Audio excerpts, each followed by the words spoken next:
شاعر رسول، مداح رسول، ثناخوان رسول سیدنا حسان بن ثابت رضی اللہ تعالیٰ عنہ نے پیارے نبی کریم صلی اللہ علیہ وسلم کی نعت کہی اور کہا اغر علیہ للنبوۃ خاتم من اللہ مشہود یلوح و یشہد وضم الالہ اسم النبی الاسم اذا قال المؤذن فی الخمس اشہد اشق له من اسمه لیجل فذو العرش محمود وهذا محمد نبی اتانا بعد یاس وفترہ من الرسل والاوثان فی الارض تعبد فامسا سراجا منیرا وہادیا یلوح کما لاح الثقیل المہند نذرنا نارا وبشر جنہ وعلمنا الاسلام فاللہ نحمد۔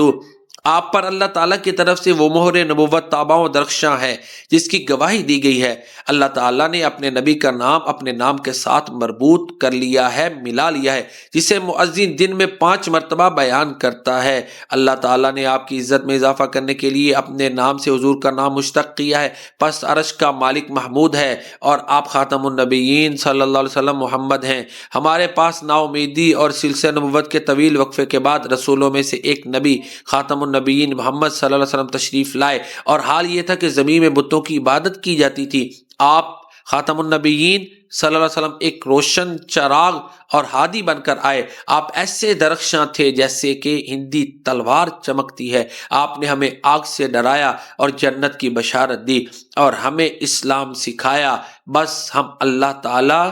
کی حمد کرتے ہیں۔ پیارے نبی صلی اللہ علیہ وسلم